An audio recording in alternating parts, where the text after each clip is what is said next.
Students, ये odd to autumn की समाप्ति।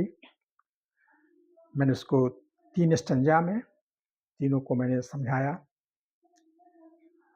और अब एग्ज़ाम के दृष्टिकोण से उसका समरी पूछता है, तो उस समरी के बारे में मैं यहाँ पर ज़िक्र कर दिया हूँ, उसको मैं समझा रहा हूँ। स्टूडेंट्स, समरी लिखने के लिए तो ये बहुत एसेंशियल है। क्या है? बहुत ज़रूरी है। क्या ज़रूरी है? About the poet, about the author, कुछ something to be written, something must be written लिखा जाना चाहिए।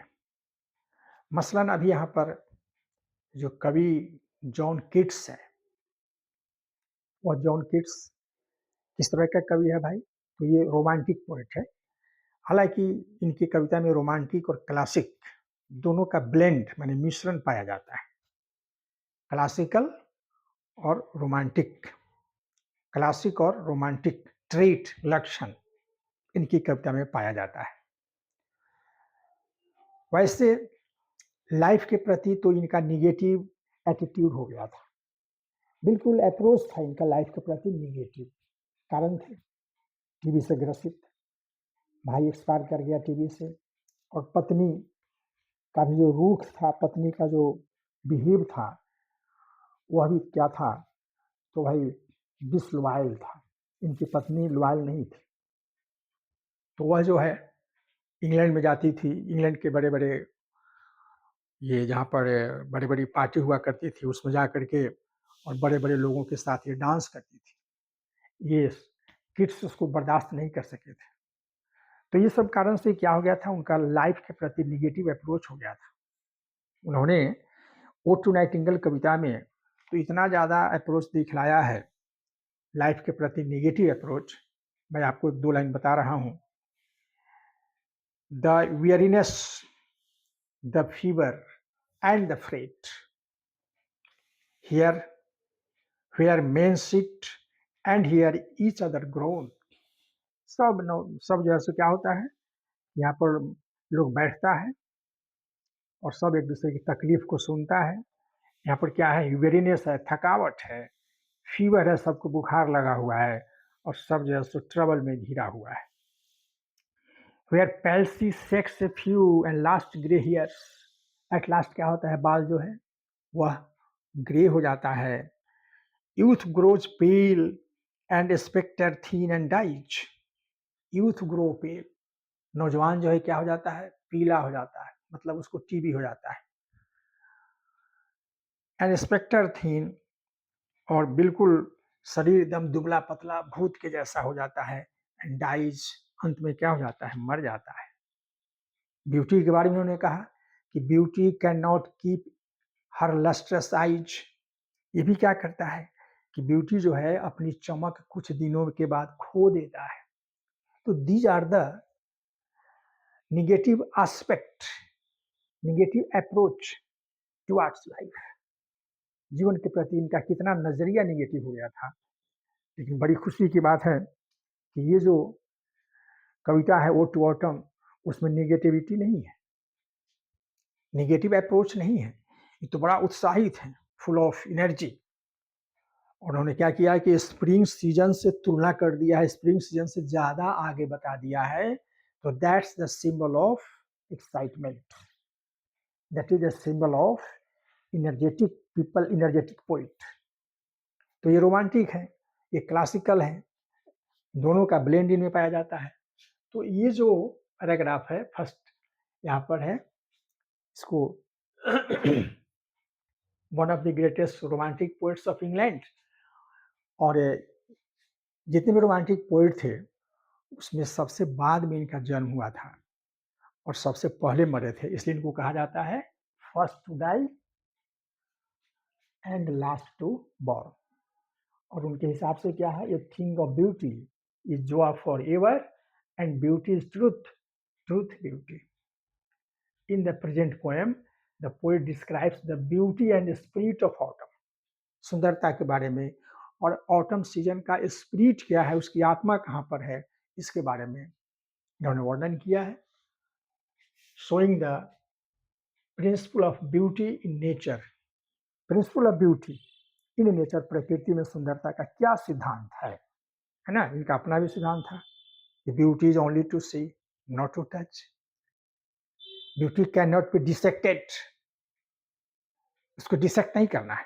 लाइक ए फिलोसफर, जैसे कि फिलोसफर लोग करते हैं ना, फिलोसफर लोग करते हैं कि सुंदरता को वो लोग चीर फाड़ करते हैं, तो वैसे आपको नहीं करना है। तो ये सब उसमें है।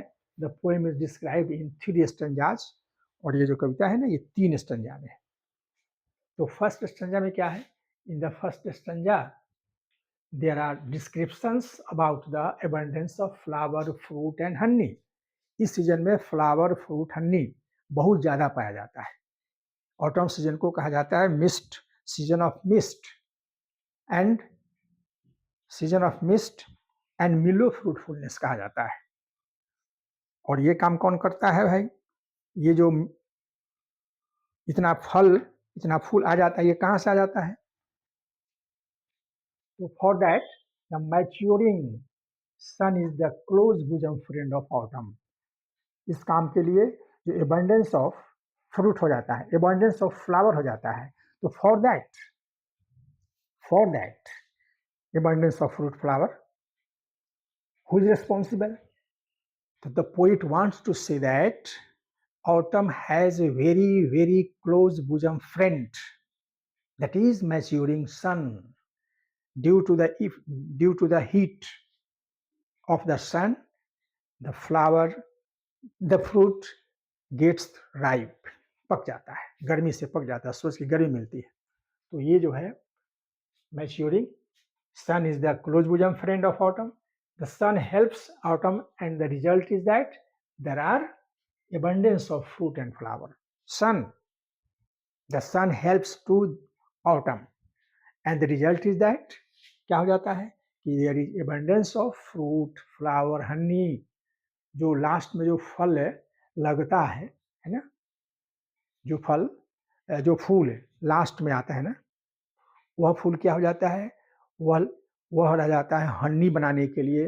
बीज जो है, बीज मधुमक्खियाँ क्या करती है कि लैटरल फ्लावर से, बाद वाले फूल से क्या करती है, शहद बना लेती है। कब तक के लिए, फॉर द समर आने तक। तो पहला स्टंजा में इन्होंने इसका वर्णन किया है कि फल फूल काफी मात्रा में, और मददगार कौन है, मैच्योरिंग सन।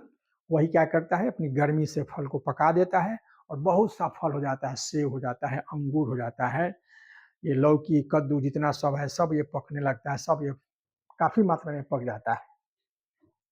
अब सेकंड स्टंजा में क्या होता है, तो the second stanza describes the occupation of autumn.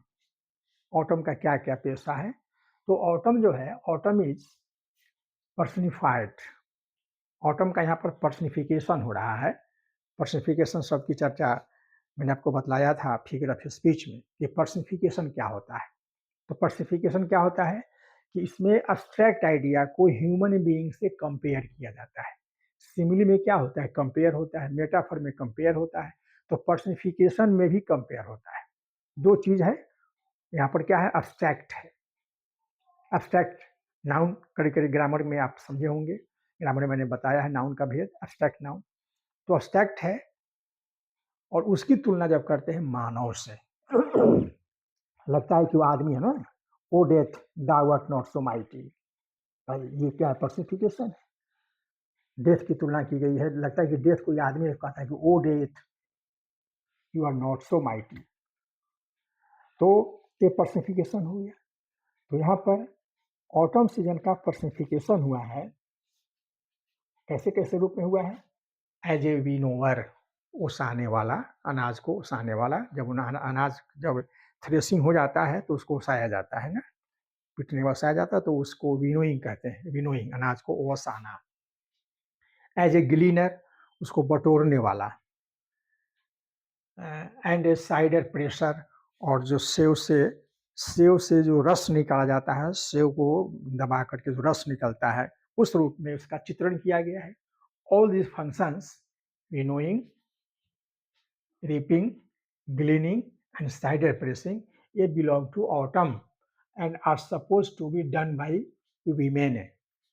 ये सब ऑटम जो है सब ऑटम से संबंधित है और उसको डिनोट करते हैं हम कैसे, बाय द वीमेन, औरतों के द्वारा उसका चित्रण किया गया है। औरत उसा रही है, लेकिन इसके लिए आपको बाहर जाना पड़ेगा, घर में नहीं।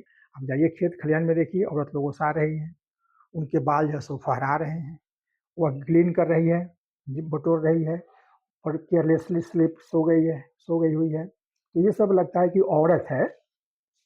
तो इस तरह से for that one must go into the field abroad, जाना पड़ेगा, फील्ड अब्रोड, बाहर निकलना पड़ेगा। अब थर्ड स्टेंजा में क्या है, तो describe the sound of autumn. Autumn में जो साउंड सुनाई पड़ता है माने म्यूजिक, सॉन्ग, उसकी चर्चा है। बट साउंड और सॉन्ग इज हर्ड, ये सुनाई पड़ता है कब, इन द इवनिंग, जहां पर वेयर एज द सॉन्ग और the music that is heard of the spring season in the morning. ये दोनों के बीच में बेसिक डिफरेंस है। क्या क्या सुनाई पड़ता है, तो देखिए,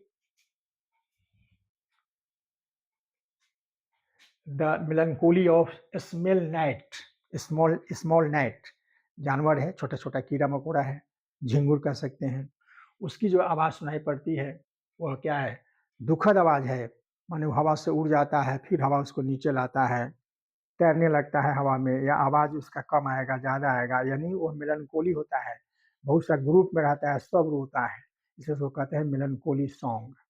तो ये सुनाई पड़ता है। The loud noise of full-grown lamb is heard from the hilly bourne.